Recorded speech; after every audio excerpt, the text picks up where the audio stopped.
I am Ethan, 35 years old.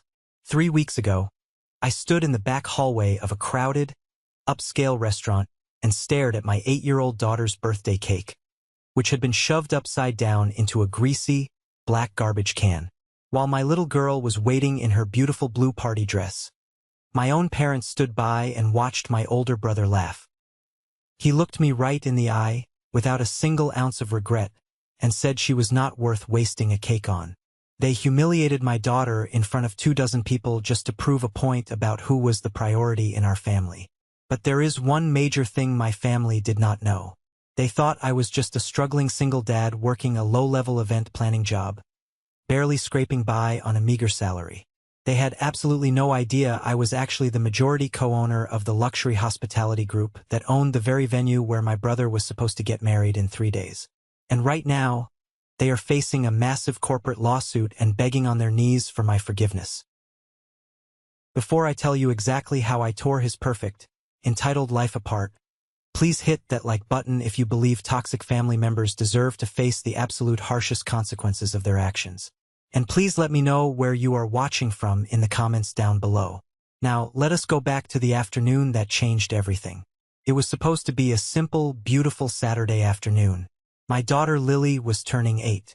Money had been incredibly tight for me in the past, especially right after my brutal divorce. But this year, I wanted to do something undeniably special for her.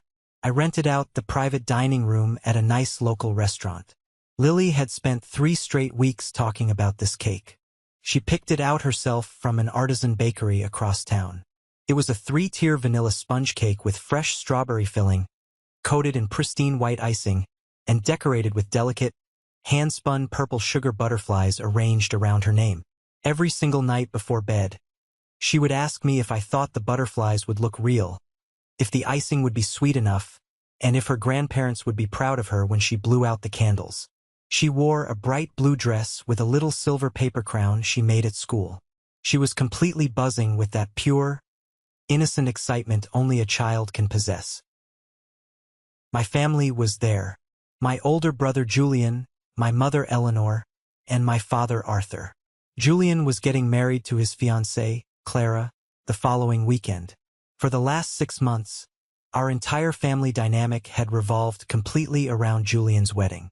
Every single conversation, every phone call, every weekend dinner, every holiday gathering was hijacked by his seating charts, his catering choices, his tuxedo fittings, and his endless complaints about the stress he was under. I did not mind at first. I am a professional in the event space, so I naturally stepped back and let him have the spotlight. I recommended vendors. I reviewed his contracts. I even warned him that high-end venues require final payment weeks in advance. But I thought, just for 2 hours on a Saturday afternoon, my family could focus their attention on my little girl. I left the main dining room to go to the back kitchen area to ask the waitstaff for a lighter for the candles. I carried a stack of small paper plates in my hand. The hallway was quiet, smelling heavily of roasted garlic, burnt coffee, and industrial dish soap. As I walked past the prep station, I glanced down at the large black trash can sitting near the swinging kitchen doors. My heart completely stopped in my chest. There, sitting upside down among coffee grounds, discarded lemon wedges, and greasy napkins, was Lily's cake. The pristine pink frosting was smeared violently against the plastic liner. The beautiful purple sugar butterflies she had been so incredibly excited about were snapped in half, buried under a pile of discarded receipts. The delicate white icing that spelled out her name had been dragged through the filth like it meant absolutely nothing. I stood there frozen. The ambient sound of the restaurant faded out completely, replaced by a loud, high-pitched ringing in my ears. Behind me, I heard the distinct sound of leather shoes scuffing against the tile. I turned around to see Julian leaning casually against the doorframe, wearing a smug, arrogant grin that did not even pretend to be apologetic. My mother and father were right behind him. My mother had one hand pressed nervously to her mouth, and my father was looking at his watch, completely unbothered. I looked at Julian. My voice was dangerously quiet. I asked him exactly what he thought he was doing. Julian crossed his arms, let out a short, dismissive laugh, and said the words that will be permanently burned into my brain for the rest of my life. Honestly, Ethan, she wasn't worth wasting a cake on. Clara's parents are out there in the main room. We are trying to finalize the seating chart and the floral arrangements for the wedding, and your kid was making way too much noise about a stupid dessert. I needed the table space for the blueprints. She is 8 years old. She will forget about it by Tuesday. I looked directly at my mother. I expected her to gasp. I expected her to scold him, to step up and defend her granddaughter, to do what a protective grandmother is fundamentally supposed to do. Instead, she pressed her lips together tightly, looked at me with pleading eyes, and whispered that I should just let it go and not make a scene. My father looked away, silently agreeing with Julian, silently confirming that my daughter's joy was entirely disposable if it inconvenienced his golden child. Right at that exact moment, Lily walked around the corner. She had come looking for me. She saw the trash can. She saw the crushed purple butterflies. The joy completely drained from her small, radiant face. She looked up at me, her lower lip trembling violently, her little hands gripping the edges of her blue dress. She was trying desperately to process how her beautiful cake, the one she had dreamed about for weeks, had ended up in the garbage before anyone even sang for her. I did not scream. I did not throw a punch. I did not hurl a plate at my brother's head. Even though every single instinct in my body screamed at me to do so, I dropped the paper plates on the floor. I walked over, picked my daughter up, felt her tiny, trembling arms lock tightly around my neck, and walked straight out the back door of that restaurant. I did not say goodbye. I drove her home in complete silence, gripping the steering wheel so hard my knuckles turned stark white. I thought that was the end of it. I thought I had finally seen the absolute rock bottom of my family's cruelty and narcissism. I assumed we would just stop speaking until the wedding was over. I was so incredibly, dangerously wrong. The very next morning, a Sunday, at exactly 7 o'clock, my phone started ringing. It was my mother. I let it ring 3 times before I finally answered, expecting some kind of pathetic, half-hearted apology for the cake incident. Instead, she was sobbing hysterically, her voice shrill and panicked. "Ethan, you have to call the venue right now. You have to fix this immediately. They just called Julian and told him they are canceling his wedding." I sat at my kitchen counter, looking at Lily's silver paper crown sitting abandoned on the table. My voice was completely dead, devoid of any empathy or emotion. I told her that sounded entirely like his problem, and not mine.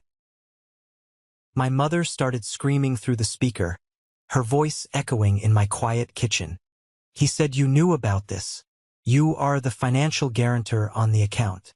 They are saying his final payment never cleared the bank, and because your company name is on the file, they need your direct authorization to extend the payment deadline. If you do not call them by 5 o'clock today, the grand ballroom is released to another client. You are destroying your brother's life over a stupid grudge." I hung up the phone without saying another word. I opened my laptop. My hands were shaking, not from fear, but from a cold, rising fury. I logged into my business email account. There was an urgent, high-priority message sitting in my inbox from the billing and compliance department of the Grand Hotel where Julian was hosting his reception. The subject line read in bold red letters, "Final notice regarding Reynolds' Hart wedding reservation. Guarantor signature required." I opened the attached PDF document. My stomach dropped into a bottomless pit. I read the document twice because my brain simply refused to process the sheer audacity of what my eyes were seeing. It was a standard corporate liability and financial guarantee contract. But right there, at the bottom of the second page, was the legally binding name of my company, my highly confidential corporate tax identification number, my old office phone number, and a scanned signature that looked remarkably, terrifyingly like mine. The venue was not simply asking me to step in and help. According to their official financial records, my professional corporate account had been legally pledged to secure Julian and Clara's massive wedding reservation. Julian had not just thrown away my daughter's birthday cake. He had crossed a massive legal line. He had committed felony wire fraud, forged my signature, and tied my entire business reputation to a $35,000 wedding debt. and he fully expected me to just swallow the abuse and cover for him. To truly understand the breathtaking arrogance of what Julian had just done, you have to understand the deeply toxic dynamic that had poisoned our family for decades. Julian was always the golden boy. From the very moment we were children, the sun rose and set on whatever Julian wanted, whatever Julian needed, and whatever Julian demanded. If Julian wanted to play competitive travel baseball, my parents bought him the most expensive gear on the market, hired private coaches, and I was forced to sit silently in the hot metal bleachers every single weekend of my childhood. If Julian failed a math class, it was because the teacher was incompetent and the curriculum was flawed. If he got a reckless driving ticket in high school, my father paid it off quietly, hired a traffic lawyer to expunge the record, and told me never to mention it to anyone. When it came time for college, the disparity became undeniable. My parents had set up a college fund. For years, they told us it was meant to be split evenly between the two of us. But when Julian got accepted into a prestigious, wildly expensive out-of-state business school, my parents sat me down and handed over the entire college fund to him. They looked me in the eye and claimed he was going into high finance, that his degree required more capital, and that I was smart enough to figure it out on my own. I did not argue. I took out massive, suffocating student loans and worked the grueling night shift at a downtown hotel front desk just to pay my way through a local state college. I never complained. I just kept my head down, worked hard, and accepted my designated role as the family background character. But the real, unbridgeable divide happened during my divorce 5 years ago. I was married to a woman named Rachel. Looking back, it is glaringly obvious why I married her. Rachel was a lot like Julian. She was selfish, fiercely driven by social appearances, and deeply, covertly manipulative. When our marriage inevitably fell apart, the divorce process was nothing short of a bloodbath. Rachel came after absolutely everything. She hired an aggressive lawyer and went after my salary, my meager retirement accounts, and she fought tooth and nail for full physical custody of Lily. She did not fight for Lily because she possessed a deep maternal instinct. She fought for Lily because she wanted the maximum child support payments to fund her lavish, superficial lifestyle. During that incredibly dark, isolating period of my life, I desperately needed my family. I needed emotional support. I needed a temporary place to stay while the court system forcefully sorted out the real estate situation with our marital home. And most importantly, I needed a small financial loan to help cover the exorbitant retainer fees for a competent family lawyer. I went to my parents' house, sat across from them at their mahogany dining room table, and swallowed my pride to ask for help. My father looked at me with cold, calculating eyes. He told me that a real man does not lose control of his wife, and that he would absolutely not waste his hard-earned retirement money funding a messy, embarrassing public divorce. Julian, who was sitting right there sipping a beer, chimed in with a cruel smirk. He told me I was acting like a dramatic victim and that I was becoming a severe financial burden on the family's reputation. I was entirely on my own. I fought a brutal, exhausting legal battle. I took on massive credit card debt to hire the most ruthless family lawyer I could find. And against all odds, I won. I secured full physical custody of Lily.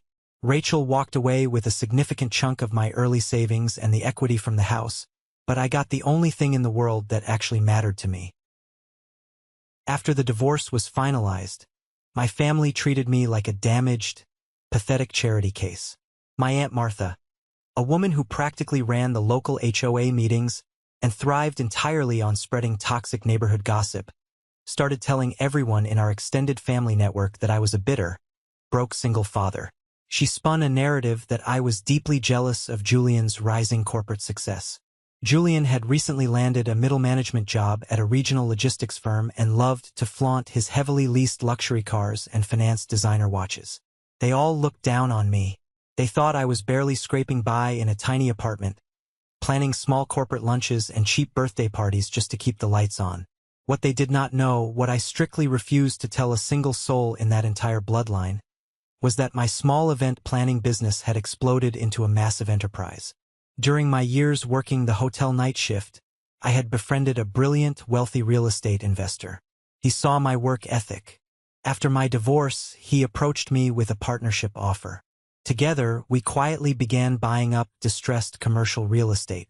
We acquired struggling, outdated event spaces, completely renovated them, and rebranded them into premium, ultra-luxury hospitality venues. I went from being a freelance coordinator desperately trying to pay off legal debt to the co-founder and majority shareholder of a massive corporate group that owned 4 of the most exclusive, highly sought-after properties in the state. I kept my wealth entirely hidden behind corporate trusts and non-disclosure agreements. I drove a modest, reliable SUV. I lived in a nice but completely unassuming suburban home. I dressed in plain clothes. I knew with absolute certainty that if my parents or Julian ever found out about my actual net worth, or the massive inheritance and trust fund I was actively building for Lily, they would swarm me like starving vultures. They would demand high-risk investments, unsecured loans, and endless handouts. They would try to manipulate my daughter to get to my bank accounts. I wanted peace.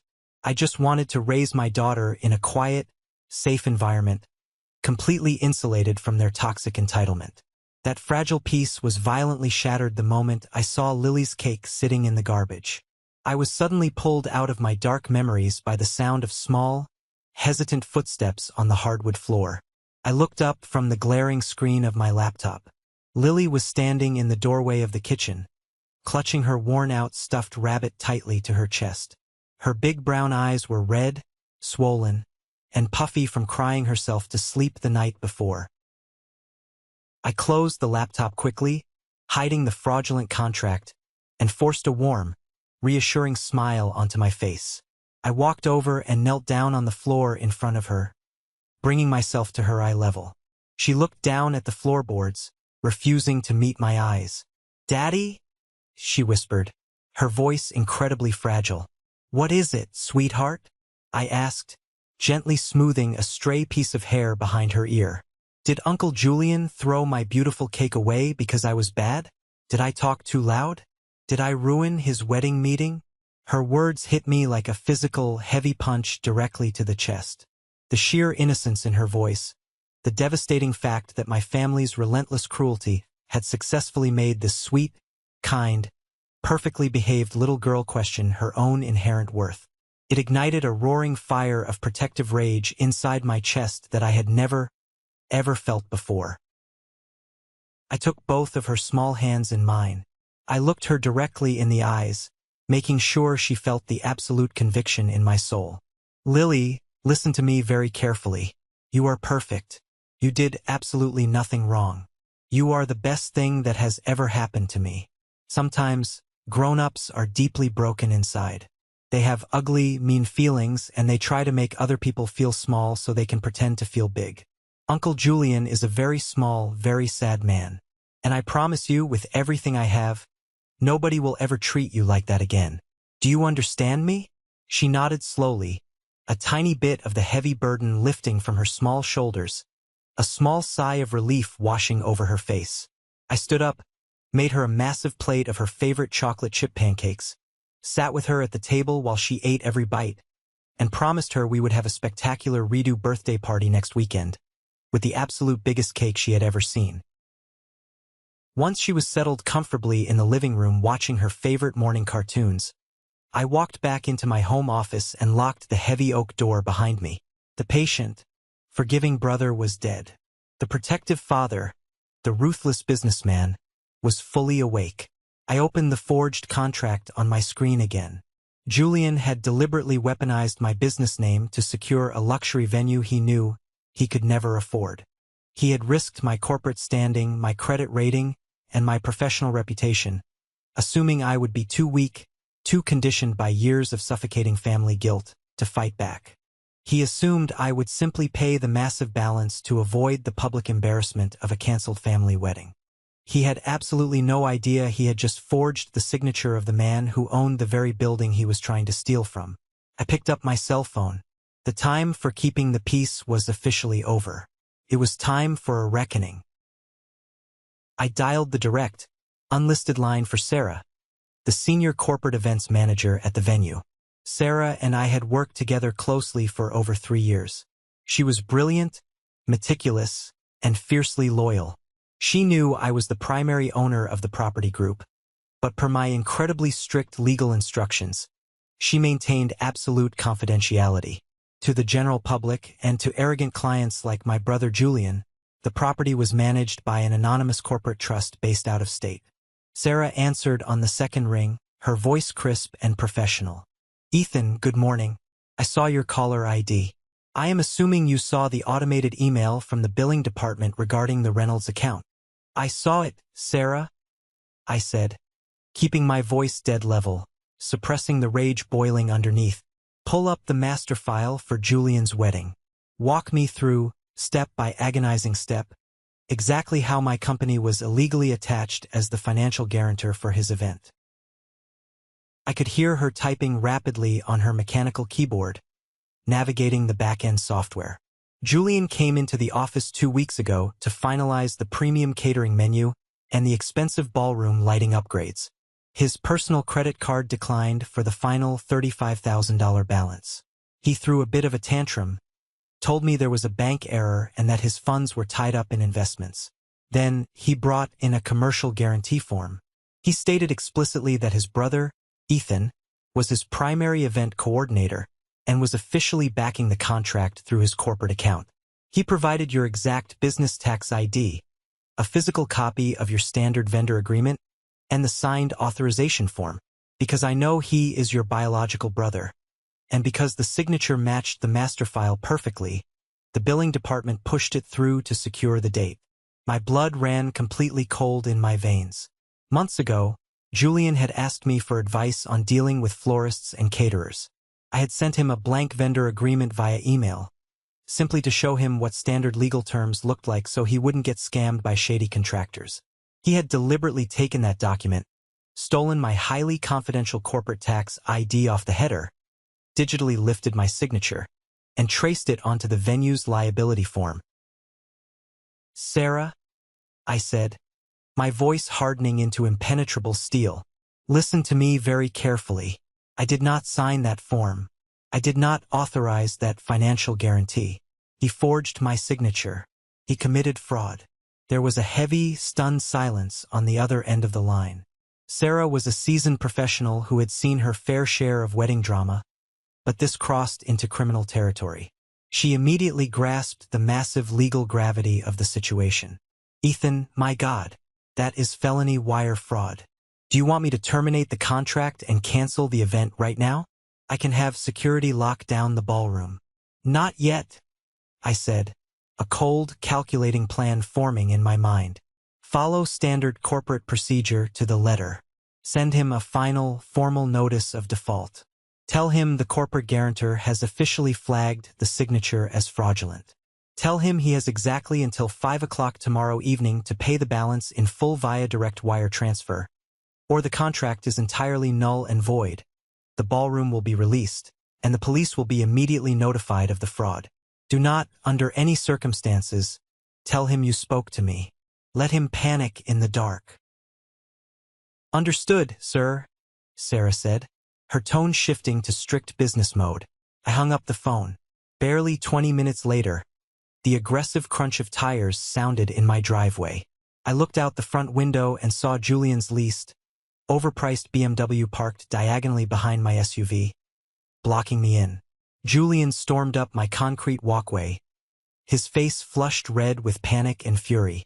He was followed closely by my father and mother, both looking incredibly agitated. They did not even bother ringing the doorbell. Julian started pounding on my heavy wooden front door with his closed fist, rattling the hinges. I unlocked the deadbolt and opened the door, standing squarely in the frame, my physical presence blocking them from taking a single step inside my home. Julian's face contorted with rage. What the hell did you do, Ethan? He barked, pointing a shaking finger directly at my chest. The venue just emailed me. They said the guarantor form was flagged for fraud. Did you call them and cancel my guarantee? Are you out of your mind? I didn't cancel anything, I said coldly, staring him down. I simply told them the absolute truth, that I never signed that piece of paper.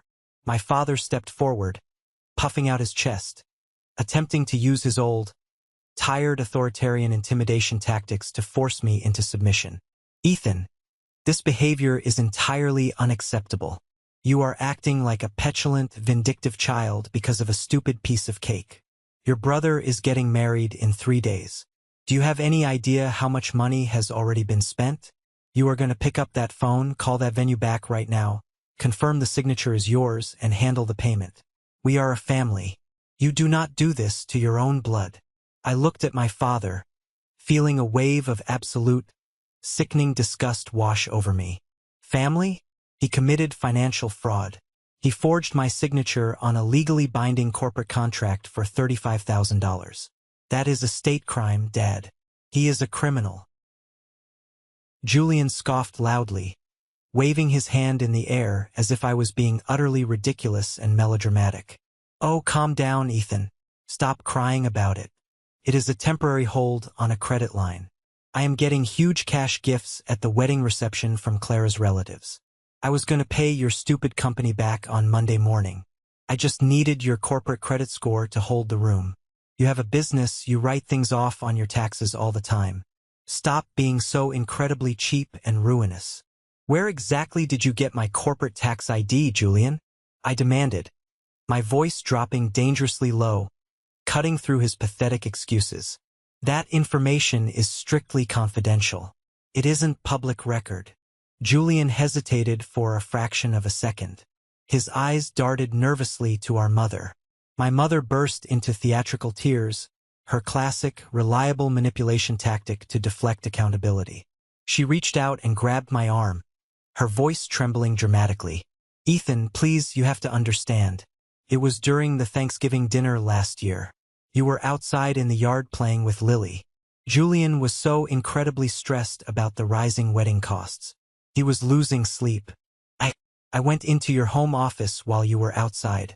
I found your business tax return sitting on your desk. I took a picture of it with my phone. I gave it to Julian.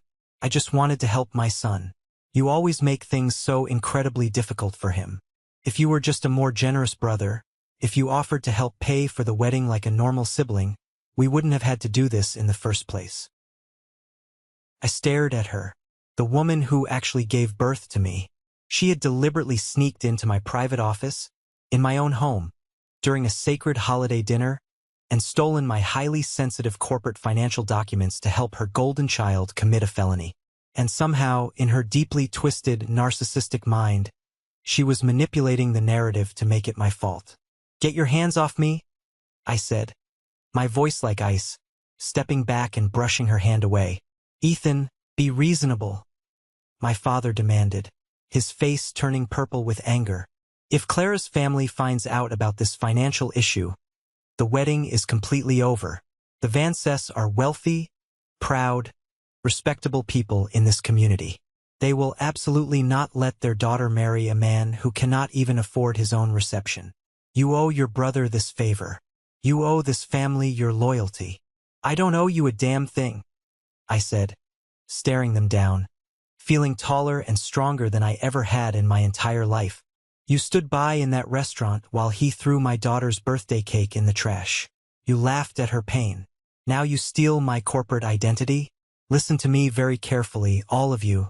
Julian has exactly until 5 o'clock tomorrow evening to find 35 grand. If any of you attempt to use my name or my company again, I will call the district attorney myself and have you arrested for conspiracy and fraud. I slammed the heavy door in their faces and locked the deadbolt with a loud, satisfying click. I stood in the hallway, listening to Julian scream vile curses and kick the porch railing before they finally retreated, got into their cars, and drove away. As the sound of their engines faded, my cell phone buzzed aggressively in my pocket. It was a call from an unknown local number. I pressed answer. Listen to me, you miserable, pathetic loser. A hostile, gravelly voice barked through the speaker. It was Leo, Julian's best man, his college roommate, and his longtime enabler. Julian just called me crying. He told me what you are doing. You are really going to sabotage your own brother's wedding over a bratty kid's birthday cake? What kind of monster are you? If you don't call the venue and fix this contract by tomorrow morning, I am going to make sure everyone in this entire city knows you're a jealous, toxic, deadbeat dad. You won't be able to show your face in public. Watch your back, Ethan. Are you officially threatening me, Leo? I asked calmly, pressing the record button on my phone interface. Take it however the hell you want. Fix the damn contract or we will ruin you. He sneered viciously and hung up. I looked at the dark screen of my phone. They really, truly thought I was helpless. They really thought they could bully, threaten, and guilt me into submission like they had when I was a teenager. I walked over to the kitchen island, picked up my car keys, and grabbed my jacket. I had a very important meeting to arrange. The clock was officially ticking. It was Tuesday morning, exactly 30 hours before the venue's final, non-negotiable payment deadline. I drove downtown, navigating the busy city traffic, and walked into the sleek, expansive glass-paneled offices of Thomas & Associates. Thomas was my lead corporate attorney. He handled all my commercial real estate acquisitions, corporate structuring, liability defense, and the massive trust funds I was building for Lily. He was an absolute shark in a perfectly tailored Italian suit, and he was the only person outside of my business partner who knew the full, staggering extent of my financial assets. I was ushered into his office immediately.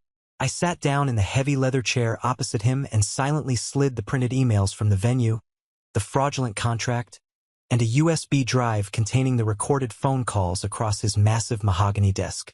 Thomas adjusted his expensive glasses and read through the documents in complete silence.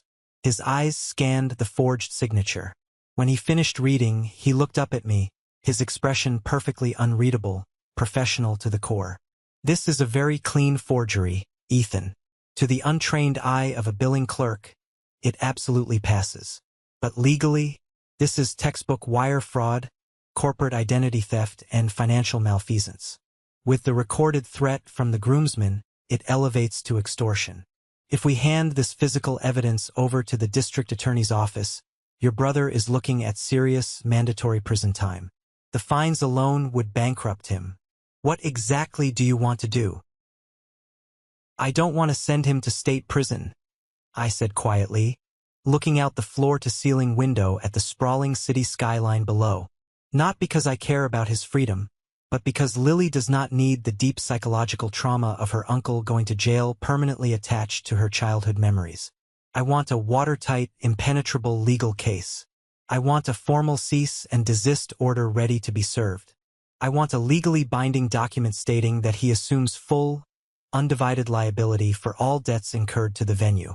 And I want a comprehensive restraining order barring him, my parents, and his friends from coming within 500 feet of me, my home, my business offices, or my daughter. Thomas nodded slowly, his pen flying across his legal pad, taking meticulous notes. I can have my paralegals draft that before noon today. But Ethan, I need you to understand something clearly. Once you execute this legal maneuver, your relationship with your entire biological family is permanently, irrevocably over. There is absolutely no coming back from serving your parents with a restraining order. They ended the relationship the second they threw my daughter's birthday cake in the trash and then stole from me, I replied coldly, my resolve completely unbroken. Just get the legal paperwork ready. Have it couriered to me by tomorrow morning. I will handle the venue situation personally. As I was walking out of Thomas's massive office suite, my cell phone rang again. I looked at the caller ID and felt a sudden, sharp spike of adrenaline in my chest. It was Rachel, my ex-wife. She rarely ever called me unless it was to aggressively demand more money for extracurriculars she never enrolled Lily in, or to complain about the alimony schedule. I quickly pressed the record button on my phone app and answered. Hello, Rachel? I said smoothly, my voice completely guarded. Ethan, what the hell is wrong with your brain? Her voice was shrill, piercing, and dripping with venomous condescension. Julian just called me. He is in tears. He says you are having a complete mental breakdown and aggressively trying to ruin his beautiful wedding out of sheer jealousy. I stopped walking in the middle of the marble lobby. Julian had actually stooped low enough to call my bitter ex-wife to apply psychological pressure. Julian forged my signature on a $35,000 corporate contract. Rachel. He committed fraud. I am protecting my business and my livelihood. I don't care about your stupid, pathetic little event planning business, she snapped aggressively. Julian promised to help me pay the down payment for my new luxury SUV lease if I talked some sense into you. Listen to me very carefully, Ethan. If you ruin his wedding and cost me that money, I will take you straight back to family court. I will tell the judge you are mentally unstable, aggressively alienating your family, and entirely unfit to provide a safe, stable environment for Lily. I will demand a psychological evaluation. I will take full physical custody, and you will be paying me maximum child support for the rest of your miserable life. Do you understand me? Call the venue and fix it right now. I stood in the lobby of the law firm, perfectly still, surrounded by people in business suits rushing past me. She had just openly admitted to attempting extortion on a recorded line. She was weaponizing the custody of my daughter as a bargaining chip to secure a car lease funded by my brother's empty, desperate financial promises. Rachel, I said, my voice completely devoid of anger, entirely clinical and terrifyingly calm. You just explicitly threatened me with a malicious custody lawsuit in exchange for financial compensation from a third party. I have this entire phone call recorded on a legal application. If you ever, for the rest of your natural life, mention Lily's name in a threat against me again, my lawyer will file this exact recording with the family court judge before you can even blink. I will push aggressively to have your visitation rights revoked permanently on the grounds of emotional manipulation and extortion. Do not ever call this number again. I hung up the phone before she could even formulate a single syllable of a response. I walked out to my car, breathing slowly, the crisp city air filling my lungs. The storm was swirling violently all around me. They were throwing absolutely everything they had at me. Veiled threats, emotional guilt, financial blackmail, custody manipulation. But I was no longer the frightened, exhausted man going through a brutal divorce. I was an immovable anchor. I was a fortress. I drove directly to Lily's elementary school. I had already arranged a contingency plan with her homeroom teacher, Ms. Chloe. Ms. Chloe was a remarkably kind, observant woman who absolutely adored Lily. I had called her the previous night and explained in vague but urgent terms that there was a highly volatile family situation happening. I generously paid for Lily and 3 of her closest friends to go on a special, privately supervised field trip to the massive city aquarium with Miss Chloe for the entire day tomorrow. I wanted Lily completely, utterly out of the blast zone. I wanted her looking at sea turtles, laughing with her friends, and eating overpriced ice cream while I meticulously burned my family's toxic empire to the ground. That night, I sat alone in my dark living room, the only light coming from the blinking cursor on my laptop screen. Julian had less than 12 hours to produce $35,000. I knew for a fact he didn't have it. I knew he was going to show up at the venue tomorrow morning for the final walkthrough, hoping to scream, throw a tantrum, and intimidate the staff into bending the corporate rules. He fully thought he was walking into a fight with a low-level, easily bullied event planner. He didn't know he was walking into my building. He didn't know he was stepping into my arena. I picked up my phone and sent one single, decisive text message to Marcus, the brilliant CEO of my hospitality group. Marcus, I need you at the Grand Ballroom tomorrow morning at precisely 9 a.m. Wear your best suit. Bring the corporate ledger. We have a severe pest problem to eradicate. I thought the worst of the betrayal was over. I was so incredibly wrong. The real, earth-shattering explosion was just hours away, and it was going to leave nothing but ashes. The morning of the final venue deadline arrived with a chilling clarity. It was Wednesday. We were exactly 3 days away from the lavish wedding ceremony my brother Julian had built entirely on a foundation of lies, manipulation, and financial fraud. I woke up at 5 in the morning, long before the sun had even considered rising over the city skyline. I did not feel tired. I did not feel anxious. I felt a deep, profound sense of purpose that I had not experienced since the grueling days of my custody battle. I walked into my massive walk-in closet and bypassed the casual chinos and polo shirts I usually wore to blend in at school functions and neighborhood events. Today required armor. I pulled out my best tailored charcoal gray suit, a crisp white dress shirt, and a deep burgundy silk tie. I stood in front of the full-length mirror and methodically buttoned my cuffs. The tired, beaten-down man who had survived a brutal divorce and swallowed decades of family disrespect was completely gone. The quiet, compliant younger brother, who had spent his entire life shrinking to make his parents feel comfortable, was dead. In his place stood a fiercely protective father, a ruthless real estate developer, and a man who was about to permanently secure his daughter's inheritance. I left a note for the nanny I had hired for the morning, kissed my sleeping daughter on the forehead, and walked out to my garage. I bypassed my everyday SUV and uncovered the sleek, black luxury sedan I kept hidden for high-stakes corporate board meetings. I drove downtown, navigating the early morning city traffic with a cold, mechanical precision. My destination was the Grand Ballroom.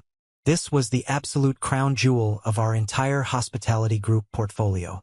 My business partner Marcus and I had spent millions of dollars renovating the historic property.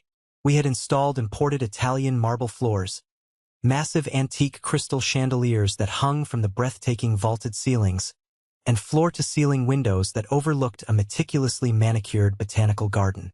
It was the kind of premier venue that instantly commanded respect the moment you walked through the heavy, brass-handled oak doors. It was a place built exclusively for people with real wealth, real influence, and real integrity. It was absolutely not built for people like my brother Julian, who leased their entire existence just to project a fake corporate salary.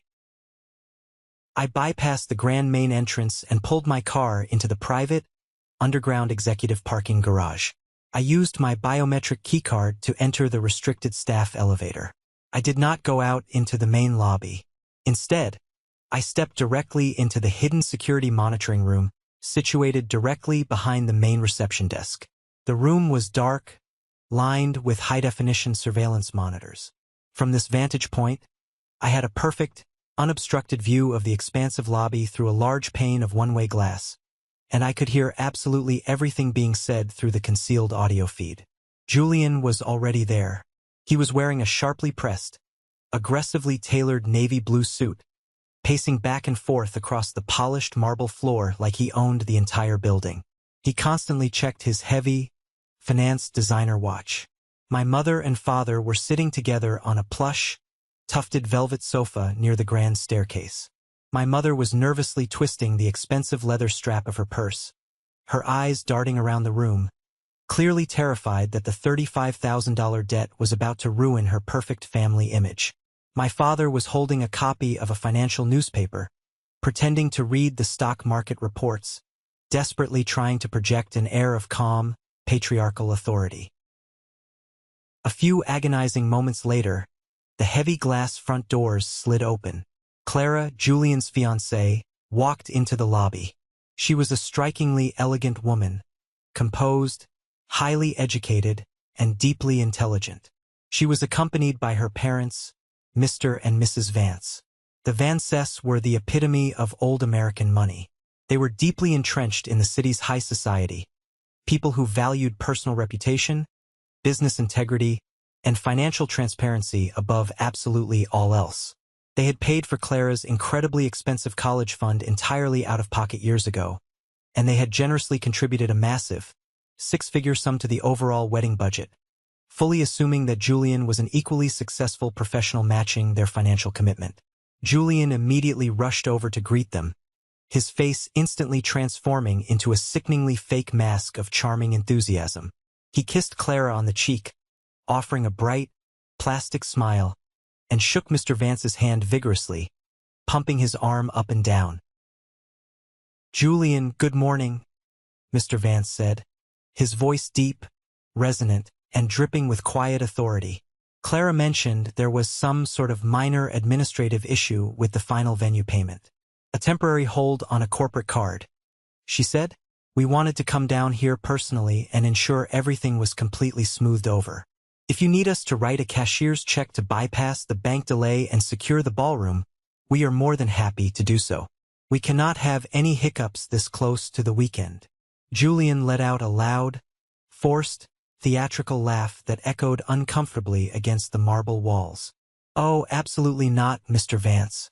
I appreciate the generous offer, but it is a completely ridiculous, laughable misunderstanding. My younger brother, Ethan, runs the small event coordination company handling the back-end logistics for the reception. His accounting department accidentally flagged a routine charge because of a mismatched tax ID number on their end. Ethan is driving down here right now to sign off on the final paperwork and clear the hold. It is just basic bureaucratic red tape. You know how these small businesses operate, always messing up the administrative details. He was lying directly to their faces without a single drop of sweat. He was standing right in the middle of my own building, actively covering up a felony fraud charge, and using my professional name to placate his wealthy, unsuspecting future in-laws. He was throwing me under the bus to protect his fragile ego. At that exact moment, Sarah, my senior corporate manager, stepped out from behind the massive mahogany reception desk. She held a thick, heavily documented manila folder in her hands. She looked absolutely immaculate in a dark business suit, entirely professional, and completely unbothered by Julian's aggressive, arrogant posturing. "Mr. Reynolds," Sarah said, her voice cutting through the lobby like a sharp blade, addressing Julian directly. "The absolute final deadline for the outstanding account balance of $35,000 is fast approaching. As we communicated clearly via several urgent emails, the registered corporate guarantor explicitly flagged the previously submitted authorization form as highly fraudulent. We absolutely cannot process any event setup, catering orders, or floral arrangements until this massive legal liability is completely resolved with guaranteed funds." Julian's face flushed a deep, angry red, but he desperately maintained his arrogant smirk for the benefit of the watching Vances. He stepped aggressively closer to the reception desk, leaning his body weight forward to physically intimidate Sarah. "Listen to me very carefully.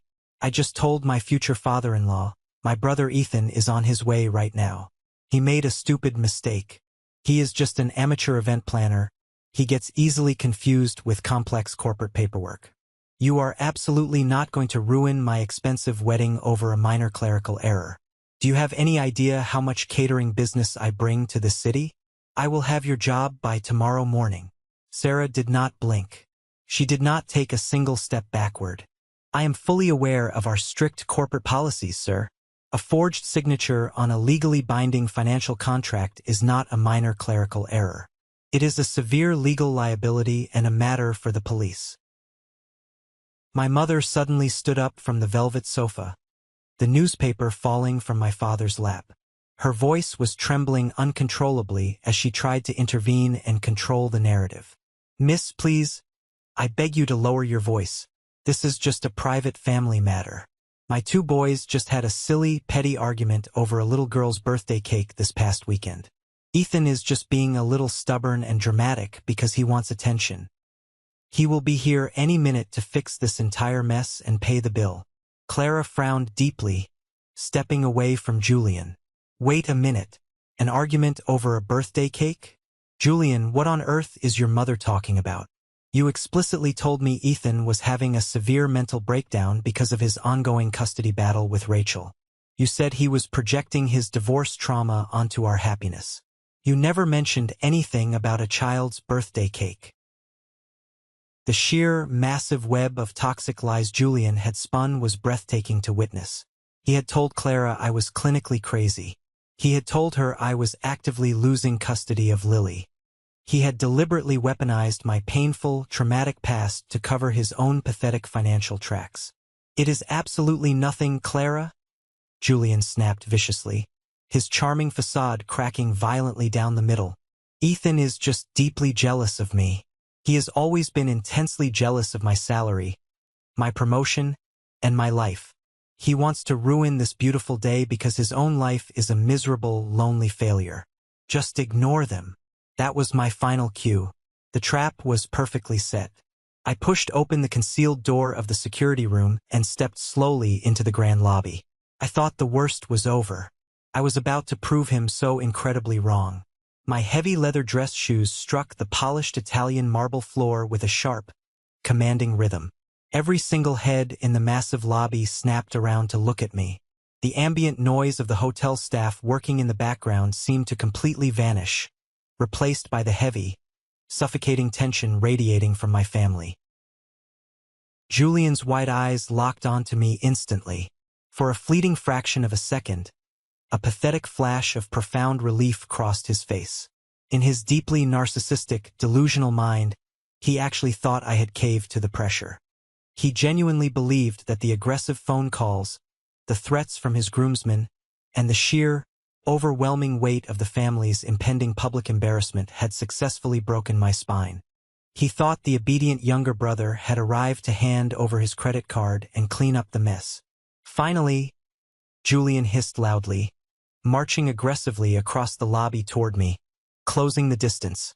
Tell this ridiculous woman behind the desk she is making a massive mistake. Tell her the signature on that document is yours. Put your company card on the master file, and let's get this stupid nightmare over with. You have humiliated me in front of Clara's parents enough for one day. Do your job, Ethan. I did not even look at him. I did not acknowledge his existence. I walked right past him, the fabric of my tailored suit brushing against his arm, and stopped directly in front of Clara and her parents. I offered a polite, deeply respectful nod to Mr. Vance. Mr. Vance, Mrs. Vance, Clara? I said, my voice incredibly calm, steady, and projecting clearly across the silent room. My name is Ethan Reynolds. I deeply apologize for the tension and the uncomfortable scene taking place in this room today. But you are about to merge your respected family with mine, and you deserve to know the absolute, unfiltered truth before you legally bind your daughter to this man. Julian practically lunged at me, grabbing my shoulder roughly with his hand. Shut your mouth right now, Ethan. Just sign the damn paper and go back to your miserable apartment. I did not flinch. I reached up, grabbed his wrist, and shoved his hand off my shoulder with enough sudden, violent force to make him stumble backward and nearly lose his balance on the slick marble. I reached inside the breast pocket of my suit jacket, pulled out a pristine, legally notarized copy of the forged contract, and handed it directly into Mr. Vance's waiting hand. 3 days ago, I said, speaking slowly and clearly so that every single syllable echoed off the vaulted ceilings. Julian threw my 8-year-old daughter's birthday cake into a garbage can at a restaurant and laughed about it right to my face. When I refused to tolerate his psychological abuse and walked away from the table, he entered a state of sheer panic. Because he knew, with absolute certainty, that he did not have the financial liquidity to pay for this luxury venue. He never had the money. He took my highly confidential corporate tax ID, traced my signature, and submitted a fraudulent financial guarantee to this property to steal $35,000 of my corporate credit. Mr. Vance stared down at the paper, his jaw tightening. His face turned an alarming, furious shade of pale as his eyes scanned the forged signature and the fraudulent corporate details. Clara covered her mouth with both hands, her wide eyes darting frantically between my calm face and Julian's terrified expression. My father suddenly stormed over from the velvet sofa, his face flushed purple with uncontrolled rage. Ethan, you are completely out of your mind. You are actively destroying your brother's life and his future over a piece of cheap supermarket cake. You are deliberately humiliating this entire family in public. Sign the paper right now, pay the bill, or you are no longer a part of this family. We will completely disown you. I looked my father dead in the eye. I looked at the man who had callously refused to help me during the darkest, most terrifying days of my divorce. The man who had gladly funded Julian's extreme arrogance for 35 years while ignoring my struggles. You cannot fire me from a family I already quit years ago, Dad, I said, my voice completely devoid of any warmth or affection. I am absolutely not signing anything. I am not paying a single dime for this charade. Julian let out a desperate, high-pitched, mocking laugh. He pointed a shaking finger at Sarah behind the desk. Fine. You want to play hardball, Ethan? We don't need your pathetic, low-budget little event company anyway. I will put the entire balance on my personal credit cards. Run my cards right now. Swipe them for the full 35 grand. Sarah looked at Julian with an expression of pure, unadulterated professional pity. She did not even reach for the credit card terminal. Sir, your personal credit cards were already declined twice by our merchant system yesterday afternoon. Furthermore, due to the explicit submission of fraudulent, forged legal documents, our strict corporate compliance policy requires us to terminate your contract immediately. The Grand Ballroom is officially released back to the open market. You have no reservation here.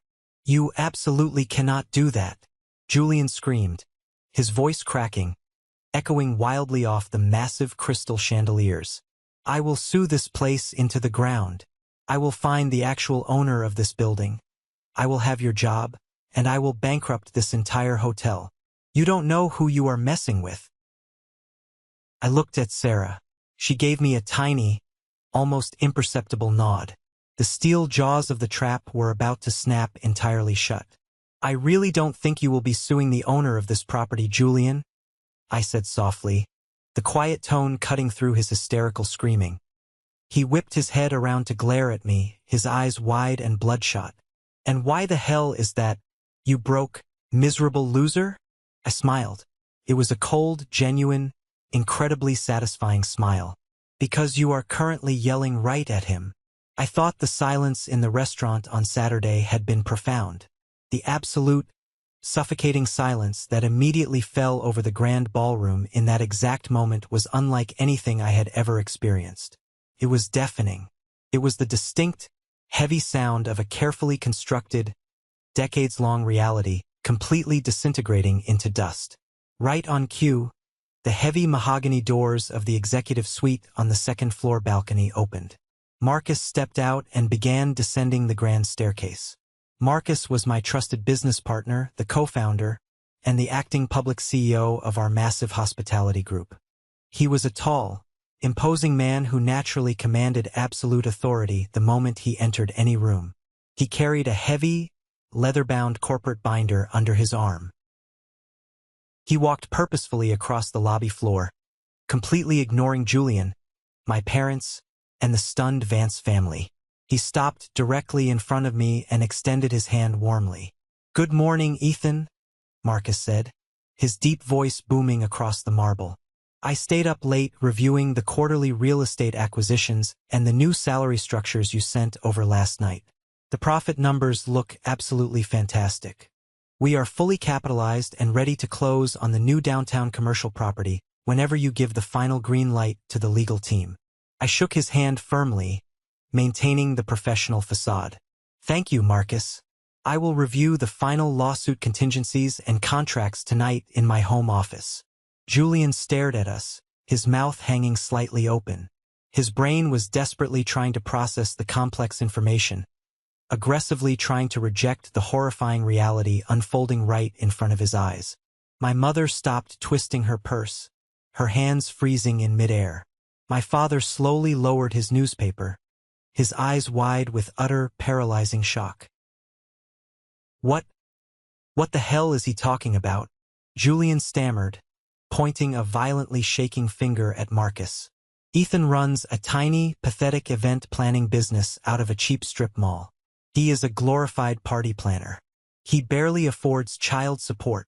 Marcus turned to look slowly at Julian. His expression hardened into a mask of pure, elite corporate disdain. "Your brother is the majority shareholder and the co-founder of this entire hospitality group. He owns this building. He owns the luxury building across town. He pays my executive salary. He is one of the wealthiest, most successful commercial real estate developers in this entire district." The words hung in the air like a physical, crushing weight, dropping directly onto my family's chest. I was about to watch the ultimate destruction of the golden boy. I watched Julian's face transform in real time. The toxic arrogance, the deeply ingrained smug superiority, the 3.5 decades of unconditionally believing he was the untouchable golden child. All of it melted away in a matter of seconds. It was entirely replaced by raw, unadulterated, suffocating terror. He looked wildly around the massive, opulent ballroom, staring at the crystal chandeliers and the marble columns, realizing for the very first time that he was standing squarely inside my empire. He had arrogantly tried to steal $35,000 from the very man who effectively owned the bank. My mother let out a small, high-pitched, strangled gasp. She gripped my father's arm so tightly her knuckles turned white. "Ethan, you actually own this entire place? Since when? Why on earth didn't you tell us you had this kind of money?" "Because I knew exactly what you would do," I said, my voice completely devoid of warmth, echoing with cold detachment. "I knew you would immediately demand a massive piece of it. I knew you would fully expect me to fund Julian's expensive lifestyle, pay off his debts, and buy you a new house. I built this massive portfolio for Lily.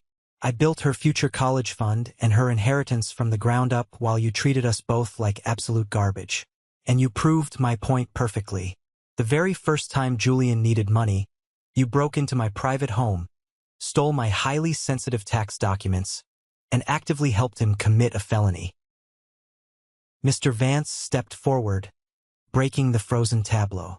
His face was a terrifying mask of cold, aristocratic fury. He looked at Julian as if he were looking at a cockroach, then turned his gaze to me. "Ethan, are you telling me, on the record, that Julian does not have the liquid funds to pay for this wedding? That he deliberately forged your signature to secure a corporate credit line from your own company without even knowing you were the owner?" "That is exactly what I am telling you, Mr. Vance," I replied, maintaining unbroken eye contact with the patriarch. "Julian is actively drowning in massive consumer debt. His luxury cars are leased and behind on payments. His expensive watches are heavily financed. He has absolutely nothing to his name except a massive ego and a history of manipulation." Clara let out a sharp, ragged, painful breath. She walked slowly up to Julian. She looked deeply at the man she was supposed to marry in less than 72 hours. "Julian, look at me right now. Is this true? Did you forge his signature to steal money?" Julian was fully panicking now. The invisible walls were rapidly closing in, crushing the breath out of his lungs. He tried to reach out and grab her hands, but she stepped back violently, repulsed by his touch. "Clara, baby, please, you have to listen to me. It is just a temporary cash flow problem. The stock market is down right now. I just needed a quick bridge loan to cover the venue. Ethan is a multimillionaire. He could have just paid it quietly. He is doing this publicly just to humiliate me. He is ruining our special day because of a stupid, worthless cake." Clara's eyes filled with tears, but they were hot, blinding tears of rage, not sorrow. "A stupid, worthless cake? You threw your 8-year-old niece's birthday cake in the trash? You lied to me about his terrible divorce. You explicitly told me Rachel took all his money and that he was deeply bitter and unstable. You told me he was crazy. You have been systematically lying to me since the very day we met." My father suddenly stepped directly between us, holding his hands up like a desperate referee trying to stop a knockout punch. The sheer, blinding hypocrisy of the man was utterly astounding. Now that he realized I possessed immense wealth and power, his entire demeanor completely shifted from aggressive bully to a groveling peacemaker. Okay. Let's all just take a deep breath and calm down," he said, trying to force a jovial, reasonable tone. "This is clearly just a massive misunderstanding between brothers. Ethan's son, you really should have told us about your amazing success. We are so incredibly proud of you. Look, you own the building. That makes this incredibly easy. Just comp the ballroom. Give the venue space to your brother as a wedding gift. It won't cost you a single dime out of pocket, and we can keep this wonderful family together." I stared at my father, feeling a deep, profound pity for the pathetic man standing in front of me. He truly believed that a high net worth erased decades of psychological abuse. He genuinely believed that my success was somehow a communal family asset he was fully entitled to manage. "You do not get to call me son," I said quietly, the heavy finality of the statement echoing loudly through the lobby. When Rachel tried to drain my bank accounts and take my daughter away from me in family court, you refused to lend me a single dollar for a lawyer. You told me I was a failure as a man. You stood there and watched Julian spit on my daughter's happiness. You do not get to claim my success now that it is financially convenient for you. I turned to my manager. Sarah, do you have the legal paperwork from Thomas and Associates? Sarah nodded sharply. She pulled a thick stack of heavy, watermarked legal documents from her manila folder and handed them directly to Julian. What is this? Julian asked, his voice shaking uncontrollably as he stared at the heavy legal stationery bearing the crest of the city's most ruthless corporate law firm. That is a formal, legally binding cease and desist order from my corporate attorneys, I explained, my voice echoing with absolute authority. It details the exact legal nature of your forgery, wire fraud, and identity theft. Attached to it is a formal notice of financial liability. You personally owe this venue $5,000 in non-refundable, breach of contract cancellation fees. If that exact amount of money is not wired by 9 o'clock tomorrow morning, my legal team will hand the undeniable physical evidence of your fraud to the district attorney's office. I pulled out a second, thinner envelope from my jacket pocket and handed it to my parents. My mother took it with violently trembling hands, tears streaming down her face. And that, I said, looking right into her weeping eyes, is a court-approved restraining order signed by a superior court judge. You, Dad, and Julian are legally barred from coming within 500 feet of my home, my corporate offices, Lily's school, or anywhere near my daughter. If you attempt to contact me, if you show up on my porch again crying, or if you ever send your idiot groomsman like Leo to threaten me over the phone, I will have you instantly arrested and thrown in jail. This is not a negotiation. This is the absolute end. My mother completely broke down. She collapsed heavily onto the velvet sofa, weeping loudly, clutching the legal documents against her chest as if they were a lifeline. Ethan, please, we are your parents. You cannot do this to us. We are your family. You are tearing us apart. You chose your family when you deliberately stole my tax returns, I said, feeling absolutely nothing inside. The deep well of empathy I used to carry for them had run completely dry. I thought the destruction of my family's toxic illusion was finally complete. But the final, most devastating blow of the morning was not going to be delivered by me. It was going to come from the very woman Julian had manipulated for years. Clara had been standing quietly off to the side, silently absorbing the absolute devastation of the man she loved. Now, she stepped directly into the center of the storm. Clara reached for her left hand. Slowly, methodically, and with devastating precision, she pulled the massive diamond engagement ring off her finger. The very ring Julian had arrogantly bragged about for months at every family dinner. The ring I now knew for a fact was financed on a high-interest predatory credit card he could never afford to pay off. She held the heavy ring in the open palm of her hand and looked directly at Julian. There was no hysterical screaming. There was no theatrical breakdown for the audience. There was only the cold, sharp, terrifying clarity of a smart woman who had finally woken up from a very long, very deceptive nightmare. "Julian," Clara said, her voice eerily calm and steady, "I want you to know something very important. I didn't come down here today just because the venue called my father about a payment issue. I came down here because my private investigator called me." Julian stopped breathing. The remaining color completely drained from his face, leaving him looking like a terrified ghost. You're what? What investigator?" Mr. Vance stepped forward, placing a highly protective hand on his daughter's shoulder. "We hired a private financial investigator a month ago, Julian," Mr. Vance said, his voice laced with absolute, unyielding disgust. "Clara noticed glaring discrepancies in your stories about your massive corporate salary and your supposed real estate investments. She noticed you constantly deflecting basic questions about your credit score when we discussed buying a house in the suburbs. We ran a full, comprehensive, legally obtained background check on you." Clara dropped the engagement ring onto the polished marble surface of the reception desk. The heavy diamond hit the stone with a sharp, piercing clink that sounded like a gunshot in the quiet room. "You are bankrupt, Julian," Clara said, her voice echoing mercilessly. "Your luxury car is exactly 3 months behind on lease payments and slated for repossession. You have maxed out 6 different credit cards. You don't have a massive executive salary. You are a mid-level management drone who just got officially put on a disciplinary performance improvement plan at work. You systematically lied to me about your finances, you lied to me about your brother, and you proved to me today that you are a cruel, narcissistic coward who would throw a child's cake in the trash just to feel a fleeting sense of power." Julian literally fell to his knees. He dropped to his knees on the cold Italian marble floor in the middle of the grand lobby. The golden boy, the untouchable, perfect pride and joy of the family, was completely and utterly broken. He reached out desperately, trying to grab the hem of Clara's dress. "Clara, please, please don't do this to me. I did it all for you. I just wanted to give you the beautiful wedding you deserved. I can fix this. I swear I can change.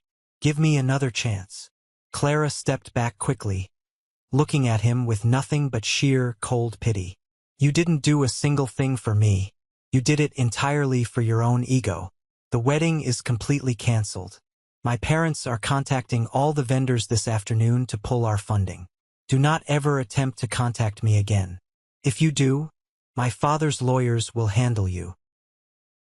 She turned around, linked arms with her father, and walked purposefully toward the grand glass exit. Mrs. Vance paused for a brief moment, looking down at my parents still sitting paralyzed on the sofa. "You raised an absolute monster," Mrs. Vance said quietly, her words dripping with venom, directed specifically at my mother. "And you deserve every ounce of the absolute misery he is going to bring into your lives." With that final, devastating sentence, the Vance family walked out the heavy glass doors, disappearing into the bright, clear morning sun. The massive lobby was completely silent, save for the pathetic sound of my mother sobbing into her hands and Julian hyperventilating on the floor. My father was staring blankly at the wall, completely paralyzed by the utter public destruction of his family's carefully curated reputation. I looked at Sarah and Marcus. "Have the security team escort them off the property immediately," I instructed, my voice flat. "If they refuse to leave, call the local police." I did not wait around to watch them be physically dragged out of my building. I turned my back on my weeping parents, on my broken brother, and on 35 agonizing years of toxic, suffocating emotional abuse. I walked calmly out the staff entrance, got into my luxury sedan, and drove away. As I merged onto the busy city highway, a strange, overwhelming physical sensation washed completely over my body. It wasn't a feeling of arrogant triumph.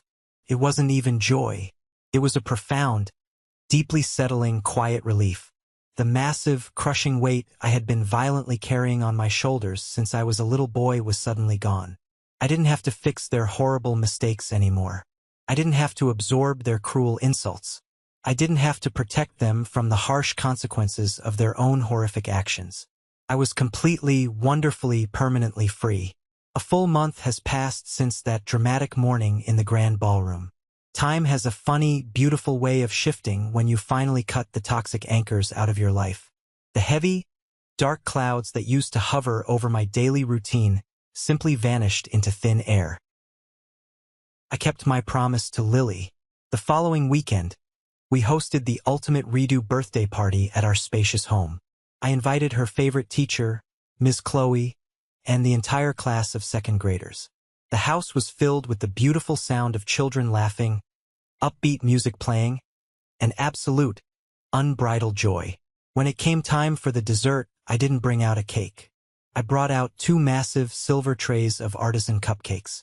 They were beautifully decorated with bright purple frosting and edible silver glitter. Lily had specifically requested cupcakes instead of a large cake. Before she blew out the small candles, she looked up at me, her big brown eyes shining with pure happiness, and whispered, "Daddy, I wanted cupcakes so that everyone gets their own special piece, and so that nobody can ever throw the whole thing away." I pulled her into a tight, fierce hug, fighting back the heavy tears welling in my eyes. Nobody is ever going to throw your happiness away again, Lily. I promised her, kissing the top of her head, and only good, kind people are allowed in our house from now on. That simple, profound statement became my absolute, unshakable philosophy for life. I heard through the legal grapevine exactly what happened to my family. The fallout was absolutely catastrophic. Julian's employer found out about the severe fraud allegations when Thomas officially served the liability paperwork to garnish his wages. Combined with his incredibly poor work performance, they fired him immediately. Without Clara's family to blindly fund his lifestyle, his leased luxury car was repossessed in the middle of the night by a tow truck. He was forced to move out of his expensive apartment and crawl back into my parents' small house. Bankrupt, publicly humiliated, and utterly defeated. My mother tried to violate the court-ordered restraining order exactly one time. She showed up at the front gate of Lily's school, crying hysterically and demanding to see her granddaughter to give her a toy. The school security guard, whom I had fully briefed and provided with the official legal documents, stopped her at the door. The police were immediately called. She spent a humiliating night in a concrete holding cell, which finally convinced her that I was absolutely terrifyingly serious. A few days ago, I received a short, unexpected text message from a new number. It was Clara. She wrote, "Ethan, I wanted to formally thank you. You telling the absolute truth that day in the hotel lobby saved me from making the biggest, most devastating mistake of my life. I am doing well, focusing on my career. I truly hope you and Lily are thriving. You are a profoundly good father." I replied simply, thanking her and wishing her the absolute best in her new life. Sometimes, people ask me if I feel any lingering guilt. They ask if I regret destroying my brother's life and permanently alienating my parents. In our society, we are heavily, consistently conditioned to believe that family is everything, that blood ties somehow magically excuse any level of psychological abuse, financial manipulation, and cruelty. But I am here to tell you, from the bottom of my heart, that is a toxic lie. Guilt exclusively belongs to the people who betray their core values. Guilt belongs to the people who throw a child's birthday cake in the trash. When someone actively tries to destroy your peace, steal your hard-earned success, and weaponize your children against you, walking away is not a betrayal. Walking away is an act of profound, necessary self-respect. I did not ruin Julian's wedding. Julian ruined Julian's wedding by being a pathological liar, a narcissist, and a thief. I simply stopped paying the emotional and financial bill for his crippling arrogance. I stood my ground, I protected my daughter's future, and I honored my own boundaries. Motherhood and fatherhood can entirely change the shape of your courage. I tolerated their blatant disrespect for decades when it was aimed squarely at me. But the exact moment they aimed their cruelty at my little girl, they introduced themselves to a version of me they had never met, and a version of me they could never, ever defeat. Let's pause for a moment. Thank you for staying with me this far, you're truly amazing. Please help me by liking the video and commenting the number 1 below so I know you've been here with me until this point.